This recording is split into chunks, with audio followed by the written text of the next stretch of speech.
আপনি কি জানেন আপনার জীবনে আপনার আসল জীবনসাথী কে হন? মাতা পিতা, ভাই বোন, স্বামী স্ত্রী? না, আপনার আসল জীবনসাথী হল আপনার শরীর। সেই শরীর যার দিকে আপনি কখনো নজরই দেন না, ঠিক কি না? এবার যে মানুষ এই রহস্য বুঝতে পারেন তার জীবন এমনি শুভ হয়ে যায়। আপনি নিজেই দেখুন না, সে সংসারের মঙ্গলই করা হোক বা সত্যের রক্ষা করা হোক, তা সে শত্রুর সাথে যুদ্ধ করা হোক বা মিত্রকে রক্ষা করা হোক, এই শরীরই তো কাজে আসে। তপস্যাতে, বলিদানে, পরিশ্রমে এই শরীরই হলো আধার, ঠিক কিনা? তাই আমাদের কর্তব্য হলো যে আমরা যেন নিজের শরীরের যত্ন নিই। আমরা কি খাই, আমাদের কি খাওয়া উচিত, এটা যেন বুঝি। কোনটা সুপাচ্য আর কোনটা নয়, এটা যেন বুঝি। কারণ যেমন হবে অন্ন, মনও তেমনই হবে। যত ভালো অন্ন তত ভালো মন। আর সুস্থ শরীর হলো সুস্থ মনের আধার, এ কথা অবশ্যই মনে রাখবেন। আর যদি মন সুস্থ থাকে তাহলে সকল শুভ উদ্দেশ্য পূর্ণ হবে। তাহলে আসুন আর আমার সাথে ভালোবেসে বলুন, রাধা রাধা। সাফল্য খুব সহজ এক শব্দ। এটা হলো সেই সব শব্দের মধ্যে অন্যতম যা মানুষ একটু বুঝলেই ভাবেন সব বুঝে ফেলেছি। আর যেই উনি বুঝতে পারেন সাফল্য কি, আজীবন সেই সাফল্যের পিছনেই ছুটতে থাকেন। এই সাফল্য হলো একটা খেলার মতো, যাতে মানুষ নিজের সমস্ত জীবন বাজি লাগিয়ে দেন। আর প্রত্যেক খেলার মতোই এরও কিছু নিয়ম রয়েছে। আর প্রাথমিক নিয়ম হলো, এই সাফল্য লাভ করার জন্য সাফল্য লাভ করার স্বপ্ন আপনাকে অবশ্যই দেখতে হবে আগে। হ্যাঁ, কিন্তু শুধুমাত্র স্বপ্ন দেখলেই কিছুই হবে না। স্বপ্ন দেখুন, তারপরে আপনার নিজের নিদ্রাকে ভঙ্গ করতে হবে, দিনরাত পরিশ্রম করতে হবে, দিনরাত চেষ্টা করতে হবে। তবেই এই সাফল্য আপনার কাছে আসবে আর আপনার পদানত হবে। তাহলে স্বপ্ন দেখুন আর পরিশ্রম করে তাকে সার্থক করুন। যদি এটা করেন তবেই সাফল্য সহজেই আপনার কাছে আসবে। আর তখন মন প্রসন্ন হয়ে বলবে, রাধা রাধা। প্রকৃতি, নিয়তি কখনোই কারোর সাথে পক্ষপাত করে না। প্রত্যেককে জীবনদান দেয়, সমান সুযোগ প্রদান করে। এটা সেই ব্যক্তির উপরে নির্ভর করে যে সে কিভাবে তার থেকে লাভবান হয়ে উঠবে। তার নির্বাচনের উপর নির্ভর করে, তার দৃষ্টিভঙ্গির উপর নির্ভর করে, নির্ভর করে যে সে কতটা ধনাত্মক বা কতটা নেতিবাচক। দুই ধরনের মানুষ হন। এমন কিছু মানুষ হন যারা প্রত্যেক পরিস্থিতি, প্রত্যেক সমস্যা এবং বিপদে সুযোগ খুঁজে বের করেন। আর কিছু এমন মানুষ রয়েছেন যারা যে কোনো সুযোগে কোথাও না কোথাও থেকে একটা সমস্যা খুঁজে বের করেন। এবার আপনি কি চান? আপনি সুযোগ চান, তাহলে সুযোগ পাবেন। আপনি সমস্যা পেতে চান, সমস্যা তো আপনি চাইলেই খুঁজে পাবেন। চয়ন আপনারই, যে আপনি কতটা ধনাত্মক থাকতে চান, কতটা নেতিবাচক থাকতে চান। ধনাত্মক থাকুন, জীবনে সব কিছু সম্ভব হবে। আসুন আর আমার সাথে ভালোবেসে বলুন, রাধা রাধা। আমরা যে মানুষকে চাই, যাকে আমরা ভালোবাসি, তাকে একটা উপহার অবশ্যই দিতে চাই। এমন এক উপহার যা ওনার ভালো লাগবে, যা শ্রেষ্ঠ হবে, অতি প্রিয় হবে, বহুমূল্য হবে, বা বলতে পারেন মূল্যবান হবে। তাই আমরা কি করি? আমরা বাজারে যাই, তার জন্য স্বর্ণ, আভূষণ, হিরে, মুক্ত এই সব নিয়ে আসি। কিন্তু এটাই কি সর্বশ্রেষ্ঠ উপহার? কখনোই নয়। সর্বশ্রেষ্ঠ উপহার হলো স্বাধীনতা। তাকে নিজের মনের মতো বাঁচার স্বাধীনতা। যদি আপনি কাউকে স্বাধীনতা না দিতে পারেন, তাহলে সে কোথাও না কোথাও বন্দী হয়ে যায়, তার বিকাশ কোথাও না কোথাও আটকে যায়। কিন্তু যদি আপনি কাউকে স্বাধীনতা দিতে পারেন, তাহলে আপনি দেখবেন ও সমস্ত সংসারকে, এই জীবনকে নিজের দৃষ্টিভঙ্গি দিয়ে দেখবে, বুঝবে যে কোনটা হলো উচিত আর কোনটা হলো অনুচিত। আর এটাই হলো সর্বশ্রেষ্ঠ। আর এবার যদি কাউকে স্বাধীনতার মাধ্যমে এত বড় একটা শক্তি দিতে পারেন, তাহলে আপনি আমাকে বলুন, এর থেকে বড় উপহার আর কি হতে পারে? আসুন আর আমার সাথে ভালোবেসে বলুন, রাধা রাধা। সঞ্চয়। মানুষের যখন থেকে বোধবুদ্ধি হয় সঞ্চয় করতে আরম্ভ করে দেন। সঞ্চয় করতে থাকেন ভোজনের, সঞ্চয় অর্থের, সঞ্চয় শক্তির। নিজের জন্য করেন, নিজের পরিবারের জন্য করেন, নিজের স্ত্রীর জন্য করেন, সন্তানের জন্য করেন, সন্তানের সন্তানের জন্যও সঞ্চয় করেন। সঞ্চয় করার জন্য ওনার কাছে অনেক কারণ রয়েছে, কারণ উনি এটা ভাবেন যে এই সঞ্চিত শক্তির জন্য কেউ ওনার কোনো ক্ষতি করতে পারবে না। মানুষ ভুলে যান একটা গুরুত্বপূর্ণ কথা, এই সত্য, উনি এই সংসারে খালি হাতেই এসেছিলেন আর এখান থেকে ওনাকে খালি হাতেই যেতে হবে। যা এখানকার তা এখানেই থেকে যাবে। আর যদি কিছু ওনার সাথে যায় তা হলো ওনার কর্ম, আর কিচ্ছু নয়। তাই যদি কিছু অর্জন করতে চান তাহলে শুভ কর্ম অর্জন করুন, আত্মশক্তি অর্জন করুন, কারণ পরলোকে এটাই হবে আপনার সম্পত্তি। তাহলে কি এটা আপনি অর্জন করতে চান না? আসুন আর আমার সাথে ভালোবেসে বলুন, রাধা রাধা। আপনি কি কখনো একজন মালিকে একটা বাগানের যত্ন নিতে দেখেছেন? যদি কখনো একটা গাছে উই ধরে যায়, মালি তখন শুধু সেই গাছের নয়, সমস্ত বাগানের চিকিৎসা করায়। আপনারা হয়তো বলবেন, এ কেমন মূর্খতা? যখন উই একটা গাছে লেগেছে সমস্ত বাগানের চিকিৎসা কেন করাতে হবে? এ তো অযথা পরিশ্রম করা। কিন্তু মালি খুব ভালো করে জানে যে উই হয়তো একটা গাছে লেগেছে কিন্তু তা সমস্ত বাগানকে নাশ করে দিতে পারে। এবার মালির এই শিক্ষা, এই জ্ঞান অন্য অনেক জায়গাতে প্রযোজ্য।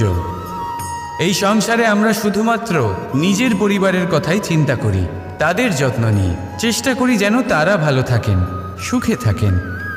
আর সেই সময় এই সমাজের কিছু বিরোধী মনোভাব এই সমাজকে গ্রাস করে ফেলে, এই সমাজকে নষ্ট করে ফেলে, কিন্তু আমাদের নজর শুধু আমাদের পরিবারে থাকে। সেই জন্য যখন কথা ওঠে রাষ্ট্রের, দেশের, তখন তার জন্য সিদ্ধান্ত নিতে হবে, তখন তার জন্য ত্যাগ করতে হবে। আর মনে রাখবেন, যে সমস্যায় আসুক তার সমাধান পূর্ণরূপে বাঞ্ছনীয়। এই সংসারে প্রত্যেক ব্যক্তি যদি নিজের পরিবারেরও খেয়াল রাখেন এবং সমাজেরও খেয়াল রাখেন এবং সঠিকভাবে এই দেশেরও খেয়াল রাখেন, তবেই এই দেশ সম্পন্ন হতে পারবে। তাহলে আপনিও সেই প্রয়াস করুন আর আমার সাথে ভালোবেসে বলুন, রাধা রাধা। যুদ্ধ। আমরা সবসময় আমাদের জীবনের প্রত্যেকটা যুদ্ধ জয় করতে চাই। এমন কোনো যুদ্ধ নেই যে আমরা হারতে চাই, কিন্তু যুদ্ধ জয় করার জন্য সবসময় আক্রমণ করা বা শত্রুর সামনে গিয়ে দাঁড়িয়ে পড়া, তা কিন্তু সঠিক পদ্ধতি নয়। আর এটা যে সবসময় জয় এনে দেবে তাও নয়। জেতেন তিনি, যিনি আগে শান্ত হয়ে শত্রুকে দেখেন, বোঝার চেষ্টা করেন, পরখ করেন, তার শক্তির সম্পর্কে অনুমান করেন, পরিকল্পনা করেন, আর তারপর বিবেক দিয়ে তার সম্মুখীন হন। কারণ শত্রু যে কেউ হতে পারে। শত্রু একজন মহাযোদ্ধা হতে পারে, আবার হতে পারে এক মহাব্যাধিও। যদি যোদ্ধা হয় তাহলে তার শক্তিকে বুঝুন, তার দুর্বলতা বুঝুন। আর যদি ব্যাধি হয় তাহলে তার ছড়ানোর কারণ বুঝুন, আর তারপর সেই কারণের উপর প্রহার করুন। রোগ মুক্ত হয়ে যাবে আর তাকে পরাস্ত করা অত্যন্ত সহজ হয়ে যাবে। মনে রাখবেন, প্রত্যেক যুদ্ধ কিন্তু সীমান্তে লড়া হয় না। কিছু যুদ্ধ এমনও হয় যাতে ঘরে বসে জয়লাভ করা সম্ভব। তাহলে আপনিও এই যুদ্ধ জিতুন আর আমার সাথে ভালোবেসে বলুন, রাধা রাধা। আপনি কি কখনো আয়না দেখেছেন? আমাদের মধ্যে এমন কে আছেন যিনি আয়না দেখেননি? সকলেই আয়না দেখেছেন, আয়নায় নিজের প্রতিবিম্বও দেখেছেন। কিন্তু কেউ কি ভেবে দেখেছেন আয়নার পেছনে কি আছে? সেই প্রতিবিম্বের পেছনে কি আছে? দেখুন, যেভাবে এটা হয়, সেই কাচের পেছনে পারদ ধাতুর একটা স্তর দেওয়া থাকে।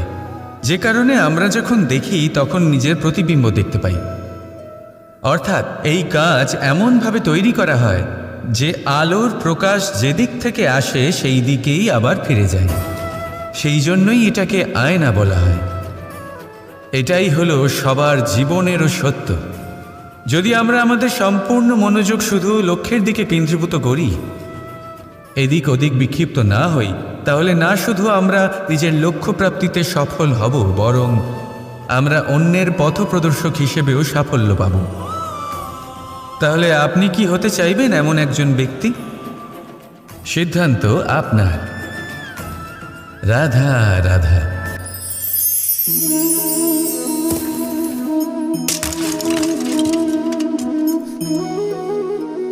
এ কি হলো? আমি আঘাত পেতেই এটা হাত থেকে পড়ে গেল কেন, ভেঙে গেল কেন? এবার আপনি বলবেন এরকমই তো হয়ে থাকে এই জীবনে, এই সংসারে। আঘাত লাগার পরে আমাদের হাতে যা থাকে তা পড়ে যায়, যা তৈরি হয় তা ভেঙেও যায়। কিন্তু এটা কি সত্যি? আপনাকে একটা কথা বলে রাখি, আঘাত পেয়ে পড়ে যাবার পরে সংসারের যে কোনো বস্তুই হাত থেকে পড়ে যাক না কেন, সাফল্য অবশ্যই আসে। যতই খারাপভাবে আপনি পড়ে যান, আপনি আঘাত পান, ভবিষ্যৎ অবশ্যই ভালো হবে। কারণ এই আঘাত, অসফলতা, এই অসুবিধা, এগুলো আমাদের এমনভাবে পরিশুদ্ধ করে যেমন আগুন সোনাকে করে থাকে। সেই জন্য জীবনে শুধু সামনে এগোতে থাকুন, দৃঢ়তার সাথে এগোতে থাকুন, আর কখনো আঘাত পেয়ে পড়ে যেতে ভয় পাবেন না। কারণ এটা আসন্ন সাফল্যের সংকেত। আর সাফল্য তখনই আসবে যখন আপনি পড়ে যাবেন, যখন আপনি আবার উঠে দাঁড়াবেন এবং আপনি আবার জীবনে সামনে এগোতে থাকবেন। রাধা রাধা। সফলতা, অসফলতা ব্যক্তির জীবনের দুই গুরুত্বপূর্ণ স্তর। প্রত্যেক ব্যক্তি সর্বদা সফল থাকতে পারেন না, প্রত্যেক ব্যক্তি সর্বদা অসফল থাকতে পারেন না। এবার এই দুই যখনই আসে, কিছু দিয়েও যায়, আবার কিছু নিয়েও যায়। যখন অসফলতা আসে তখন তা আপনাকে সাহস দেয়, আপনাকে ধৈর্যশীল বানায়, আপনার মনোবল বাড়িয়ে তোলে, কিন্তু আপনার প্রসন্নতা নিয়ে যায়। যখন সফলতা আসে তখন তা আপনাকে প্রসন্নতা দেয়, বিশ্বাস দেয়, বিনম্রতা নিয়ে যায়। এবার অসফল হবার পরে ধৈর্যশীল হওয়া, এই সাহস জাগিয়ে তোলা, তাও বলা যায় সরল।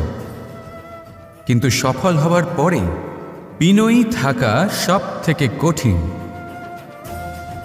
কিন্তু ততটাই গুরুত্বপূর্ণ হলো বিনয়ী থাকা। যখনই জীবনে আপনার সাফল্য আসবে, নিজের মনকে সংযত রাখুন, বিনম্রতাকে যেতে দেবেন না। যদি এরকম হয় তাহলে সেই সাফল্য শিশিরের ফোঁটার মতো লুপ্ত হয়ে যাবে। রাধা রাধা। আপনি এটা দেখতে পাচ্ছেন? আপনি নিশ্চয়ই ভাবছেন এটা জট কি করে বাঁধল। তার কারণ এই হলো, আমি এই সুতো ঠিক করে গুছিয়ে রাখতে পারিনি। এটার দুটো দিক একসাথে জড়িয়ে গেছে, আস্তে আস্তে পুরোটা জড়িয়ে গেল, আর তারপর দেখুন এমন একটা জট পেকে আছে যে আমি কিছুতেই বুঝতে পারছি না এটাকে খুলবো কিভাবে। তাই মনে রাখবেন, যদি কোনো লম্বা সুতোকে ঠিক করে গুছিয়ে না রাখেন তাহলে সেটা জড়িয়ে যাবে। এইভাবেই আমাদের জীবনে আমাদের জিহ্বা, আমাদের কথা, যদি এই জিহ্বা আপনারা সামলে না রাখতে পারেন তাহলে শুধুমাত্র কষ্ট পাবেন। তাই নিজের শব্দ, এর ওপরে নিয়ন্ত্রণ রাখুন, সর্বদাই ভালো হবে। আর আসুন আমার সাথে ভালোবেসে বলুন, রাধা রাধা। এই ছোট কাঠের ডাল দেখতে পাচ্ছেন আপনি? একটা বৃক্ষ থেকে এরম হাজার হাজার ডাল পাবেন, যা দিয়ে আপনি আগুন জ্বালাতে পারবেন, যা নিজে জ্বলে আমাদের ভোজন বানাতে সাহায্য করে থাকে, যা নিজে জ্বলে অন্ধকারে আমাদের আলোকিত করে। যদি এটাই অন্যভাবে দেখা যায়, তাহলে এমনই এক ছোট্ট ডালের টুকরো একটা ছোট্ট ফুলকিতেই নিজের সাথে হাজার হাজার বৃক্ষ জ্বালিয়ে দিতে পারে।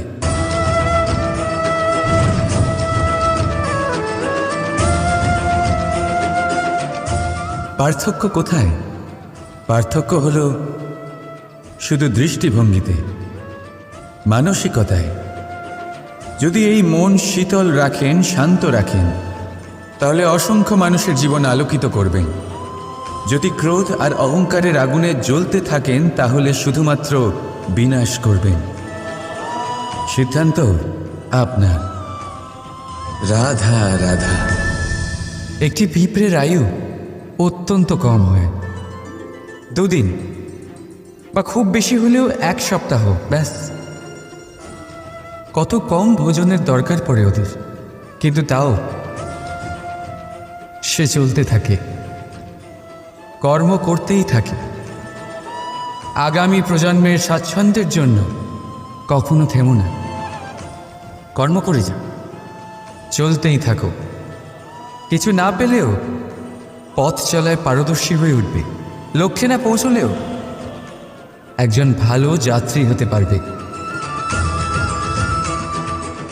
তাই ভালোবেসে বলো, রাধা রাধা। কিছু পাখিদের লক্ষ্য করি আমি, জীবন ভোর বাসা বানাতে থাকে। এখান থেকে ডাল কুড়িয়ে, ওখান থেকে পাতা কুড়িয়ে, সর্বদা এই কাজেই ব্যস্ত থাকে যাতে নিজের বাসা বানাতে পারে। আর এই কাজে এত মগ্ন থাকে যে নিজেদের ডানার অস্তিত্বের বিষয় সম্পূর্ণভাবে ভুলে যায়। ভুলে যায় যে তাদের কাছে এক বিশাল আকাশও আছে ওড়ার জন্য। আর কোথাও এই জীবন বাসা বানাতে বানাতে ভস্ম হয়ে যায়। আমাদের মানুষের সাথেও এমনই হয়। জীবন যাপনের জন্য অর্থ অর্জন করতে করতে এত ব্যস্ত হয়ে যান যে ভুলেই যাই যে আমাদের জীবন যাপনও করতে হবে। অর্থ জীবন ধারণের জন্য হয়, জীবন ধারণ অর্থের জন্য নয়। তাই বলছি, শুধু বাসা বানাতে থাকবেন না, নিজেদের ডানাগুলি মেলুন আর উড়ান দিন এই খোলা মহাকাশে। আর ভালোবেসে বলুন, রাধা রাধা। জীবনের সময় যেমনই আসুক, আপনজনদের সঙ্গ অত্যন্ত প্রয়োজনীয়।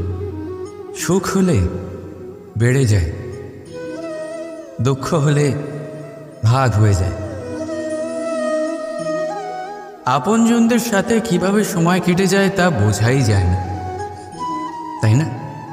একবার ভেবে দেখুন, যদি আপনাকে এমন কোনো এক স্থানে রেখে আসা হয় যেখানে আপনার কোনো আপনজন নেই, আপনার কোনো আত্মীয় নেই, কোনো বন্ধু নেই, তাহলে কি হবে? প্রতিটা মুহূর্ত কতটা লম্বা মনে হতে শুরু করবে। ততক্ষণ মনে হবে যতক্ষণ না আপনি কাউকে আপনজন বানাচ্ছেন। এখন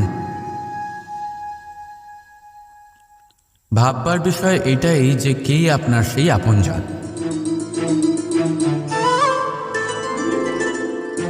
সেই আত্মীয় যার সাথে আপনার রক্তের বন্ধন, নাকি সেই বন্ধু যার সাথে আপনি বাল্যকাল থেকে বড় হয়েছেন, নাকি সেই সহকর্মী যার সাথে আপনি কাজ করেন? কেউ আপন সেই যে বিপদের সময় আপনার পাশে থাকে। আপনজনের পরখ সময়ের কোষ্ঠী পাথরে করা।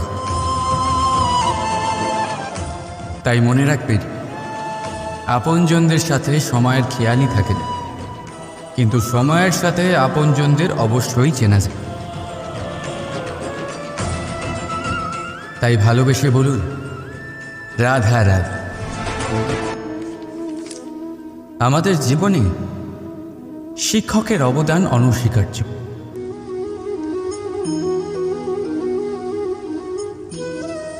শিক্ষক যিনি আমাদের জীবন ধারণের প্রয়োজনীয় শিক্ষা দেন, জীবন যাপন শেখান, আর মৃত্যুর পরেও কিভাবে সুনাম বজায় থাকবে তা শেখান। কিন্তু যদি কেউ এই প্রশ্ন করে যে আমাদের জীবনে সবচেয়ে বড়, সবচেয়ে গুরুত্বপূর্ণ শিক্ষক কে, তাহলে কেউ বলবেন মা। কারণ এই সংসারে মায়ের থেকে বেশি শিক্ষা আর কে দিতে পারেন। কেউ বলবেন অধ্যাপক, কারণ অধ্যাপকই আমাদের অস্ত্র আর শাস্ত্রের শিক্ষা দেন। আবার কেউ বলবেন বন্ধু, কিন্তু এই তিনজনের মধ্যে একটা মিল আছে। এরা প্রথমে আপনাকে শেখান আর তারপর আপনাদের পরীক্ষা নিয়ে দেখেন যে আপনি কি শিখেছেন। কিন্তু বাস্তবে সবচেয়ে গুরুত্বপূর্ণ শিক্ষক হলেন তিনি, যিনি এর বিপরীত করেন। কখনো কখনো যখন কোনো ঘটনা মানুষের ইচ্ছা অনুযায়ী ঘটে না, তখন মানুষ এটা বলে যে হে ঈশ্বর, আপনি আমার পাশে থাকলেন না, আপনি বড়ই কঠোর, এটা আপনার দোষ। যেখানে বেশিরভাগ সময় হয়তো সে নিজেই নিজের কর্মফল ভোগ করছে। আর কখনো কখনো ঈশ্বর হয়তো তার জন্য আরো ভালো কোনো পরিকল্পনা করে রেখেছেন, কিন্তু মানুষ সেটা বুঝতে পারে না। তাই দিনের শেষে যেটা প্রয়োজন সেটা হলো নিজের মনের কথা বুঝতে হবে। আপনার বিবেক কি বলছে শুধু সেটাই করুন আর সামনে এগোতে থাকুন। সন্দেহ আর বিশ্বাস, এই দুই আবেগ যাদের বিশেষত্ব আছে, কিন্তু এই দুইয়েরই স্থান একই, মন। বিশ্বাস আর সন্দেহ এই দুটোই কখনো আমাদের দুঃখের কারণ হয়ে দাঁড়ায়, বিশেষ করে তখন যখন আমরা কোনো ব্যক্তির চরিত্রের আকলন উচিতভাবে করতেই পারি না। আর তাছাড়া এই কাজটা সহজ নয়। আমরা কখনো কখনো কোনো অনুচিত ব্যক্তিকে উচিত বলে ভেবে বসি, তার উপর বিশ্বাস করে ফেলি, আর ফলস্বরূপ সেই ব্যক্তি আমাদের বিশ্বাস ভঙ্গ করে বসেন আর আমাদের দুঃখের সম্মুখীন হতে হয়। ঠিক সেইভাবেই কখনো কখনো আমরা এমন কোনো ব্যক্তির উপর সন্দেহ করি যে হয়তো পূর্ণরূপে পূর্ণ নিষ্ঠা ভরে আমাদের মঙ্গল কামনাই করেছেন। এমন একজন ব্যক্তি যে সত্যি বিশ্বাসের পাত্র, আর যখন সেই ব্যক্তি এটা জানতে পারেন যে আমরা তাকে নিয়ে সন্দেহ করেছি, খুবই স্বাভাবিক তিনি দুঃখী হয়ে যান। এমন কোনো ব্যক্তিকে দুঃখ দিলে আমাদের মনও দুঃখী হয়ে যায়। তখন আমরা এটা ভাবি যে এই সংসারে আমরা কার উপর আস্থা রাখব আর কাকেই বা সন্দেহ করব। এর উত্তর হলো সময়। এই সংসারে কোনো ব্যক্তির চরিত্র যাচাই করা সবথেকে কঠিন কাজ, সেটা সময় নিয়ে করুন। কোনো ব্যক্তিকে যদি আপনি বুঝতে চান, তাকে পরখ করে দেখতে চান, তাহলে তার সাথে যতটা সম্ভব সময় অতিবাহিত করুন। এই সময় আপনার সামনে সেই ব্যক্তির এমন কিছু দিক তুলে ধরবে যার কোনোভাবে আপনি দেখতে পাবেন না। তারপর কি, সময়ের সাথে আপনি জানতে পেরে যাবেন যে এই ব্যক্তি, তার উপর বিশ্বাস করা উচিত নাকি অনুচিত। শুধু এভাবেই যাচাই করুন আর আমার সাথে ভালোবেসে বলুন, রাধা রাধা। এই সংসারে প্রত্যেকটি ব্যক্তির নিজস্ব বিশেষত্ব আছে, আর এই বিশেষত্ব কারোর কাছে শক্তির সমান, কারোর কাছে দুর্বলতা, তা সে মানুষই হোক বা পশু পাখি হোক না কেন। যেমন মাছ নিজের সমগ্র জীবন জলের মধ্যেই যাপন করতে পারে, কিন্তু সে বনের মধ্যে ছুটতে পারবে না। সেখানে সিংহকে বনের রাজা বলা হয়, কিন্তু সে তার আধিপত্য জলে স্থাপন করতে পারবে না। যদি এই সিংহ মাছকে এই প্রতিস্পর্ধা জানায় যে তুমি বনের মধ্যে এসে আমার সম্মুখীন হও, তাহলে সেটা অনুচিত হবে। সেটা মাছের দুর্বলতা নিয়ে উপহাস করার মতোই হবে। এবার সংসার এটা দেখে যিনি দুর্বল তার পরিস্থিতি দেখেও হাসবে, আর আপনার মূর্খামি দেখেও উপহাসই করবে। সেই জন্য নিজের জীবনে সব সময় যদি নিজের তুলনা করতে হয়, তাহলে সেই ব্যক্তির সাথে করুন যে বল, স্থান এবং ধন এই তিন দিকে আপনার সমতুল্য, কারণ সেক্ষেত্রে দুজনেই উচিত শিক্ষা লাভ করবেন। যদি এমন কোনো ব্যক্তি থাকেন যিনি আপনার থেকে শক্তিশালী কিন্তু তিনি আপনাকে দুঃখ দেওয়ার চেষ্টা করছেন, তাহলে এটা জেনে রাখবেন যে মানুষ কিন্তু সেই গাছেই পাথর ছুঁড়ে মারে যার ফল অত্যন্ত সুমধুর হয়ে থাকে। আর যদি আপনি বেশি শক্তিশালী হন তাহলে অহংকার করবেন না। এটা মনে রাখবেন, অনেক বড় বড় পাথরও জলে ডুবে গিয়ে নিজের অস্তিত্ব হারিয়ে ফেলে। নিজের নিজের শক্তি সম্পর্কে সচেতন হন, সবাইকে ভালোবাসুন, সবাইকে সাহায্য করুন, আর আমার সাথে ভালোবেসে বলুন রাধা রাধা। মানুষ জীবনে সব সময় চিন্তা করে, আশেপাশে দেখে আর ভাবে যে সবাই কত প্রসন্ন, শুধু আমার জীবনেই সমস্যা আছে। কিন্তু বিষয়টা তা নয়। শুধু প্রত্যেক ব্যক্তিরই নয়, প্রত্যেক প্রাণীরও জীবনে সমস্যা আছে। এবার মানুষ একটা পাখিকে দেখে এটাই ভাবে যে এদের জীবন কতটা সহজ। কোনো দেশেরই সীমারেখা এদের উপর লাগু হয় না। কোথায় থাকবে সেই নিয়েও কোনো ভাবনা নেই, কত শান্তির জীবন এদের। তারপর সে একটা পিঁপড়েকে দেখে আর এটা ভাবে কি অসাধারণ, এদের তো সারা জীবনই মাটির উপরেই অতিবাহিত হয়, খাবারটাও মাটিতেই পেয়ে যায়, কি শান্তির জীবন এদের। কিন্তু যখন কোনো ঝড় আসে তখন সবার আগে সেই পাখির বাসাটাই ঝড়ে ভেঙে যায়। এই পাখি যে শাখাতেই গিয়ে বসে পড়ুক, তাদের উপর সবসময় সংকট থাকে যে ওপর থেকে কোনো বড় পাখি এসে তাদের উপর প্রহার না করে, তারা নিজেদের প্রাণ না হারায়। আর যদি কথা বলি পিঁপড়েকে নিয়ে, এদের উপর সবসময় সংকট থাকে যে কোনোভাবে বাতাস বা জল এদের ভাসিয়ে না নিয়ে যায়, কোনো প্রাণী ওকে পা দিয়ে পিষে না দেয়, এই পিঁপড়ে পিষ্ট হয়ে না মারা যায়। দেখুন, সমস্যা প্রত্যেকের জীবনে রয়েছে আর এই সমস্যা আসতেই থাকবে। এর অর্থ এটা নয় যে এই সমস্যার সম্মুখীনই হওয়া যায় না, এর সমাধানও সম্ভব নয়। প্রত্যেক সমস্যার সমাধান অবশ্যই আছে, শুধু শান্ত মনে সেটা খুঁজে বের করতে হবে। তাহলে সেটাই করুন, প্রত্যেক সমস্যার সমাধান করতে থাকুন। যত সমাধান করবেন জীবন আনন্দময় হয়ে উঠবে। যদি সমাধান না করেন তাহলে আজীবন দুঃখই পেতে থাকবেন। আসুন আমার সাথে ভালোবেসে বলুন রাধা রাধা। এই জীবনে আমরা কখনো না কখনো জয়ী হয়েছি, আবার কখনো পরাজয়েরও সম্মুখীন হয়েছি। কিন্তু একটা কথা বোঝা খুব প্রয়োজনীয়, যখন আমরা বিজয়ী হই তখন অবশ্যই উৎসব পালন করা উচিত, কিন্তু অহংকার করা উচিত নয়। সেখানে যখন আপনি পরাজিত হন তখন বিফল হওয়ার শোক পালন করবেন না। এই মনকে কুণ্ঠিত হতে দেবেন না, মনকে একাগ্রচিত্ত করুন। এই ইতিবাচক মনোভাব নিয়ে অগ্রসর হন। এই ইতিবাচক ভাবনা মনে জাগ্রত করার জন্য প্রথমে এটা বোঝা প্রয়োজনীয় যে ঈশ্বর ভেঙে যাওয়া বস্তুকেও সুন্দরভাবে ব্যবহার করে থাকেন। মেঘ যখন ভেঙে পড়ে তখন আমরা বর্ষাকে পাই, সেই বর্ষা যা এই ধরিত্রীকে শান্ত করে।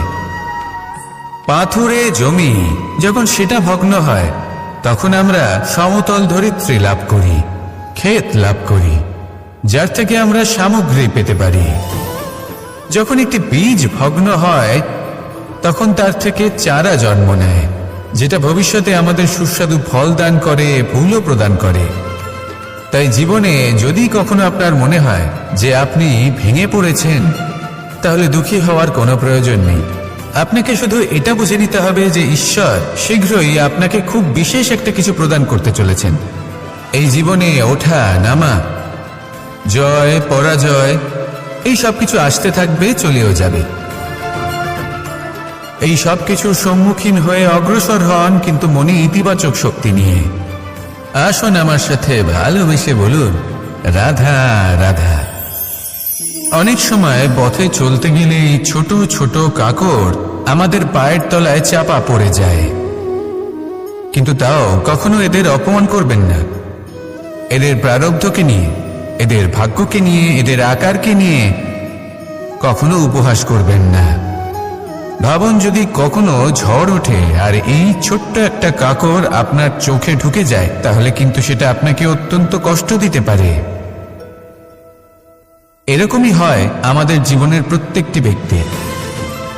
কখনো কাউকে অপমান করবেন না, সবসময় সবাইকে সম্মান করুন। যদি আপনি কাউকে অপমান করেন, যদি আপনি কাউকে ছোট অনুভব করান, হতে পারে সময় এলে পরে সেই ব্যক্তিও আপনার শত্রু হয়ে উঠবে, আপনাকে বিকট পরিস্থিতিতে ফেলতে পারে।